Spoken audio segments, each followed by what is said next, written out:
చేతిలో సామాజిక అస్త్రం నెంబర్ వన్ నెంబర్ వన్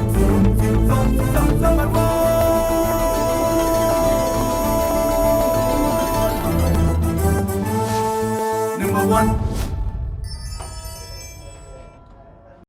మన నంబర్ 1 న్యూస్ ఛానల్కి మన లైవ్ డిబేట్లకి స్పందించి రంగరాజన్ గారు హైదరాబాద్లో ప్రెస్ మీట్ పెట్టారు. సంతోషం. ఆ ప్రెస్ మీట్లో వారికి కూడా స్వేచ్ఛ ఉంది కాబట్టి వారు కూడా వీర్రాఘవరెడ్డి మీద కొన్ని ఆరోపణలు చేశారు. ఈ ఆరోపణలు మనం ఇప్పుడే చూద్దాం, ఆయన ఏం చేశారో మనం చూద్దాం. పీసీఆర్ మన రంగరాజన్ గారు చేసిన ఈరోజు ప్రెస్ మీట్ గురించి ముఖ్యమైన పాయింట్ మీరు ప్రజెంట్ చేయండి. వీళ్ళు వ్యక్తిగతంగా నాకు పరిచయం కూడా లేని వాళ్ళు. వీరు ఫలానా వ్యక్తి ఎవరో అని కూడా నాకు తెలియదు. నాతో 1000 మంది కలుస్తారు. ఆలోచించండి మీరందరూ. చిలుకూరులో కొన్ని వందల మంది రోజు నన్ను కలుస్తుంటారు. నన్ను కలవడానికి ఇందుకోసం వచ్చాం అందుకోసం వచ్చాం చెప్తారు. కొంచెం సమయం కేటాయించే అవకాశం ఉంటే కేటాయిస్తాం, మాట్లాడతాం. తర్వాత మాకు వేరే కార్యక్రమాలు ఉంటే ఇవాళ కాదయ్యా ఇంకో రోజు మాట్లాడదాం అంటాం. అలా జరిగినటువంటి ఈ సమయంలో ఆ రోజు కూడా తలుపు తట్టారు. తలుపు తడితే నేను స్నానం కూడా చేయలేదు. నేను టీషర్ట్ వేసుకొని ఉన్నాను. నేను ఇది నా పంచగచ్చ వేష్టి. బాగా చూడండి, ఇది మడత పెట్టి కట్టుకోవాలి, మీద టీషర్ట్ వేసుకొని ఉన్నాను. టీవీ బాగా కనిపిస్తుందా మీకు? ఈ కచ్చం. నేను టీషర్ట్లో ఉన్నానయ్యా, స్నానం కూడా చేయలేదు. నేను ఎవరిని కలవలేను అన్నాను.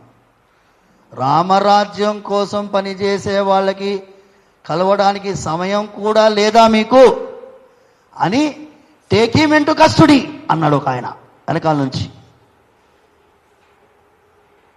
టేక్ హిమ్ ఇంటు కస్టడీ అంటే నాకు ఏందో సిబిఐ ఆఫీసరో లేక పోలీస్ పెద్ద ఆఫీసరో ఏదో అనుకున్నా. వాళ్ళందరూ నల్ల ప్యాకెట్ నల్ల చొక్కా వేసుకొని ఉన్నారు. లోపల దెబ్బ వచ్చారు. నా కాళ్ళు పట్టి లాగారు. కింద పడితే తలకి గోడ తాకింది. గోడ తాకితే నాకు అర్థం కాలేదు. ఆలోచించండి, కనీసం ఎంతమంది ఉన్నారో తెలియదు, 20 మంది కంటే ఎక్కువ ఉన్నారు. లోపల ప్రవేశించారు. ట్రెస్ పాసింగ్ అంటారు లీగల్ లాంగ్వేజ్లో. కాళ్ళు పట్టి లాగారు, కింద పడేశారు. పడేసి అక్కడ కుర్చీ ఉంటే కుర్చీ లాక్కొని దాని మీద కూర్చున్నాడు ఆయన. కూర్చొని నేను ఆశ్చర్యకరంగా ఉన్న షాక్లో ఉన్నాను. అర్థం కావట్లేదు. నేను ఏమయ్యా ఏమిది అంటే లోపల రామరాజ్యం కోసం ఏం పని చేస్తున్నావయ్యా నువ్వు అన్నారు. నేను చెప్పడం మొదలుపెట్టాను. నన్ను ఇక్కడ చేతి మీద దెబ్బ కొట్టారు, భయంకరంగా కొట్టారు. కింద పడుకోబెట్టి తన్నారు. కన్ను మీకు ఫోటో చూపిస్తా, కన్ను ఎర్రగా ఇక్కడంతా కందిపోయింది. అన్నీ ఎమ్మెల్సీ ఉండింది. అయిపోయింది. నేను ఆర్గ్యూ 2 వీడియోలు వాళ్ళు రిలీజ్ చేసినారు. వాళ్ళే రికార్డ్ చేసుకున్నారు, నేను రికార్డ్ చేయలే. నా దగ్గర సెల్ ఫోన్ కూడా లేదు. వాళ్ళే వీడియో రికార్డ్ చేసుకొని వాళ్ళే కొట్టిన వాళ్ళే రికార్డ్ చేసుకొని బెదిరించి మాట్లాడితే కొడుతున్నాడు. అందులో ఆయన బాగా పాట పాడుతున్నాడు. పాట పాడేవాడు ఎందరో మహానుభావులు ఒక చరణం పాడుతున్నాడు. హరిగుణమణిమయ చరణం పాడుతున్నాడు. అందులో ముఖ్యమైనటువంటిది చెలిమితో దైవం పట్ల, అది ఒక చరణంలో కరుణతో, కరుణ ఎక్కడుందయ్యా? కొడుతున్నాడు. నువ్వు పాడకు, నీకు లయ లేదు, శృతి లేదు, నీకు ఏమీ రాదు చెప్తున్నాడు. ఇవన్నీ మీరు వీడియోలో చూశారు. నేను ఆర్గ్యూ చేసేది కూడా మీరు వీడియోలో చూశారు. పోయే ముందు ఏం చెప్పారు వీడియోలో? ఉగాది వరకు సమయం ఇస్తున్నాం, సైన్యాన్ని నిర్మించు, వనరులు ఏర్పాటు చేయి అని పోయారు. పోతూ నెక్స్ట్ చిన్నజీయర్ స్వామి టార్గెట్ అనుకుంటూ పోయారు. ఇది జరిగినటువంటి ఘట్టం. వీళ్ళు ఎవరో నాకు తెలియదు, కానీ వాళ్ళ మాటలలో రామరాజ్యం .net అన్నారు. రామరాజ్యం అని గుర్తున్నది. వెబ్సైట్లో ఓపెన్ చేసాం, రామరాజ్యం ఏవేవో వస్తున్నాయి. రామరాజ్యం సంబంధించినటువంటి బోర్డని వెబ్సైట్లు ఉన్నాయి. మేము చేసిన రీసెర్చ్లో ఆఖరిలో రామరాజ్యం.net అంటే ఈ మహానుభావుడు వచ్చాడు. రంగరాజన్ గారు ఈరోజు ప్రెస్ క్లబ్లో చెప్పిన మన అంశాన్ని మనం చూసాం. దాంట్లో ఆయన ప్రధానంగా వీరరాఘవరెడ్డి గారి మీద ఆరోపణలు చేసిన నాకు అర్థమైంది ఏంటంటే, వాళ్ళు వచ్చారు, కొట్టారు. తర్వాత మెయిన్ అక్కడ ఈయన చేసిన నేరం ఏంటంటే, వారు చెప్పింది రామరాజ్యాన్ని స్థాపించు, వనరులు ఏర్పాటు చేయి, ఉగాది దాకా టైం ఇస్తున్నాం. ఈ 3 మెయిన్ దీంట్లో కొట్టారు. ఈ 4 ఆరోపణలు. దీనిపై మన మధ్యన ఇప్పుడు వీరరాఘవరెడ్డి గారు మన స్టూడియోలో లైవ్లో ఉన్నారు. మరి ఆయన ఆరోపణ మనం చూస్తాం. రంగరాజన్ గారు అంటే మాకు కూడా అభిమానమే. మేము ఎప్పటి నుంచో మన చిలుకూరు గుడి వెళ్ళాము, చూసాం, మేము కూడా ప్రదర్శనలు చేయడం జరిగింది. మరి అక్కడ సిస్టమ్ బాగానే ఉంది. ఆయన అంటే గౌరవమే. ముఖ్యంగా ఆయన చేపట్టిన కారణమైన ఆయన కార్యక్రమం ఏంటంటే, దళితులను కూడా గుడిలో ప్రవేశం చేశారు. చాలా సంతోషం అది. చాలామంది మన గ్రామాల్లో చూస్తున్నాం, గుడిలో రానివ్వరు. అలాంటి పరిస్థితులు ఆయన దళితులను భుజం మీద ఎక్కించుకొని ఆయన వేయటం మనం చూసాం. ఆయన అభినందించాం కూడా అనేక సార్లు. మరి ఆయన మంచి చేసినప్పుడు ఎవరైనా అభినందిస్తాం, ఆయన ఆరోపణ వచ్చినప్పుడు కూడా ఏంటో మనం చూపిస్తాం. మనం ఆరోపణ చేయట్లా. అవతల ఎవరైతే ఉన్నారో వారిద్దరి మధ్యన వైరం ఉంది. ఎందుకు ఉందంటే ఆయన చెప్పారు, కేవలం ఏంటంటే దేవుడి దగ్గరే ఇది విధానం. ఆయన పాలసీ ఏది, ఈయన పాలసీ రామరాజ్యం అంట. ఆ విధానాన్ని మనం వారు చెప్పిందే మనం చూపిస్తున్నాం. సో ఇప్పుడు మన మధ్యన వీరరాఘవరెడ్డి గారు ఉన్నారు, ఆయనతో మనం మాట్లాడదాం. నమస్తే అండి. నమస్కారం వీరరాఘవరెడ్డి గారు. మీరు చూశారు ఇవాళ, మీరేంటో మరి అంత మంచి వ్యక్తి మీదకి వెళ్ళటం, వెళ్ళి ఉదయాన ఆయన ప్రధాన పాయింట్ ఏంటి విన్నారు కదా మీరు. ఇప్పుడు మీరు విన్నారు కదా, ఆయన పాపం నైట్ ఆయన రూమ్లో పనుకుంటే మీ టీం వెళ్ళి అక్కడికి వెళ్ళి ఆయన్ని లేపి కొట్టారంట. బాగా కొట్టారు. ఎందుకు కొట్టారు? జనరల్గా అందరూ అనుకుంటుంది ఏంటంటే డబ్బులు డిమాండ్ చేశారు అనుకున్నారు. కానీ ఆయన కూడా చెప్పట్లే ఎక్కడ. మీరు ఎక్కడ డబ్బులు ఏమని అడగలేదు, గుడి లాక్కుండా అడగలేదు. ఆయన చెప్పే విధానాన్ని బట్టి రామరాజ్యాన్ని సహకరించమంటున్నారంట. దానికి సంబంధించి కావాల్సిన నిధులు మీరే ఏర్పరచుకోమన్నారంట, టైం ఇచ్చారంట.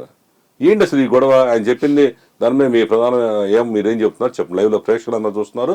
దీనిపై మీరు ఎవరన్నా డైరెక్ట్గా వీరరాఘవరెడ్డి గారిని మన నిలదీయాలంటే మీరు ఆ కింద ఉన్న నంబర్లకి మీరు కాల్ చేయండి. గంట పైన గంట దాకా లైవ్ జరుగుతుంటుంది. ఎవరైనా సరే మీరు కాల్ చేయొచ్చు. చెప్పండి వీరరాఘవరెడ్డి గారు. చాలామంది భగవద్గీత చదివినా కొంతమంది ఎక్కువగా శ్రద్ధ తీసుకోకపోవచ్చు, కొంతమంది తీసుకోవచ్చు. భగవద్గీతలో ఒక బ్రాహ్మణుడు ఎలా ఉండాలి అనేది 18వ అధ్యాయం 42వ శ్లోకం చెప్తుందండి.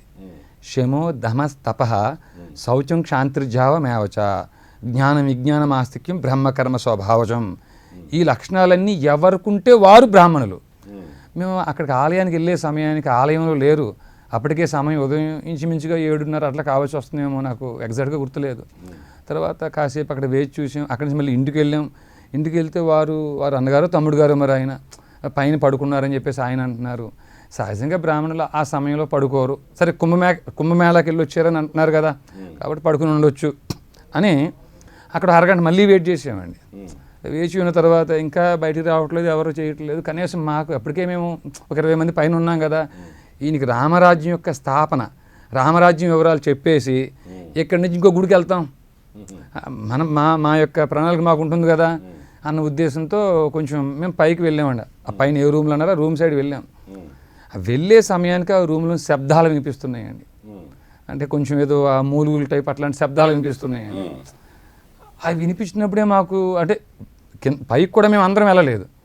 జస్ట్ ఒక 4 అలా పైకి అలా వెళ్ళామైతే మిత్రులందరూ కిందే ఉన్నారు. ఈ వినిపించే సమయంలో మాకు డౌట్ వచ్చింది, ఇదేంటి గుడిని ఆనుకుని ఉంది ఇక్కడ ఇట్లాంటి శబ్దాలు వినిపిస్తున్నాయి. ఇంకొకటి ఆ వెళ్ళే చెప్పారు, మీరు ఆల్రెడీ నన్ను లైవ్ లో చెప్పారు. ఆయన చెప్పేది ఏంటంటే మెయిన్గా ఆయన ఆరోపిస్తున్నారు, నన్ను కొట్టారు, భుజాల మీద బాగా కొట్టారు, కంటి మీద కొట్టారు అంటారు. నిజంగా మీరు కొట్టారా లేదా? మీరేమో నేను నా పిల్లక పట్టుకున్నాడు ఆయన నన్ను కొట్టాడు అంటున్నారు. మీరు ఏం జరిగింది? డోర్ తీయగానే ఆయన అర్ధనగ్నంగా ఉన్నారండి. టీ షర్ట్ ఇందాక పంచి ఇట్లా చూపించారు కదా ఆయన, ఇంచుమించు కింద ఆ పంచి అంతా లేదు. మనం గుడిలోకి వెళితే ఆయన కింద పంచి కట్టుకుంటారు, పైన ఏమీ ఉండదు. ఇప్పుడు ప్రెస్ మీట్లో ఆయన కింద పంచి ఉంది, పైన ఒక దుసం ఏదో వేసుకున్నారండి ఆయన. ఎప్పుడు ఆయన అదే వేషంలో ఉంటారు. కానీ ఇంట్లో టీ షర్ట్ వేసుకున్నారు. టీ-షర్ట్ అంటే గుడికి వెళితే టీ షర్ట్ వేసుకోవద్దు, జీన్ ప్యాంట్ వేసుకోవద్దు, అలా వేసుకుంటే గుడికి రావద్దు అని ఆయనే చెప్తారు. కానీ ఇంట్లో టీ షర్ట్ వేసుకున్నారు కింద. సరే ఇంట్లో పోనీ ఆయన వేసుకున్నారేమో అనుకుందాం. మేము డోర్ అంటే లోపల వేరే ఎవరో ఉన్నారని మేము డోర్ గట్టిగా తోసింది కూడా. రంగరాజు గారు అని మేము అసలు ఊహించలేదు కూడా అసలు మేము. అక్కడ ఇంకా చాలా ప్రాంగణం ఉంది. ఇంకా ఈ కాకపోతే పక్క గదిలో ఇంకేమైనా ఉన్నారా, లేకపోతే ఈ గదిలో మూలుగులు వస్తున్నాయి, గుడిని ఆనుకుని ఉంది. ఆవేశంతో మేము డోర్ తెరిచే సమయానికి ఈయన ఈ స్థితిలో ఉన్నారు. మేము డోర్ తెరిచిన దానికి ఆ బెడ్రూమ్కి మధ్యలో ఇంకొక చిన్న ఏదో ఇదిలా ఉందండి. అంటే ఒక చిన్న అంటే గుమ్మం కూడా కాదు, అది లోపలికి వెళ్ళేటట్టండి. అక్కడి నుంచి ఒక ఇద్దరు అమ్మాయిలు, ఒక ఆవిడ పూర్తి నగ్నంగా, ఒక ఆవిడ అర్ధనగ్నంగా. కరెక్టేనండి మీరు చెబుతున్నారండి. ఆయన ఏమన్నారంటే ఇప్పుడు ప్రధానంగా ఆయన చెప్పిన పాయింట్స్ మన దగ్గర ఉన్నాయి. నిజంగా మీ దగ్గర ఉంటే బయట పెట్టవయా అన్నారు. అయితే వెంటనే తేరుకుని మేము ఫోన్ తీసి ఇచ్చే సమయానికంటే అప్పుడు వేరే వాళ్ళని అనుకుని మేము ఫోన్ ముందు ఆన్ చేసుకు వెళ్ళాం డోర్ తీసేటప్పుడే. ఎప్పుడైతే ఇది మేము తీయటం మొదలు పెట్టామో ఆయన చూసి ఆయన కూడా ఒక శక్తి ఉన్నట్టే మా మీద కురికాడండి పాపం ఆయన.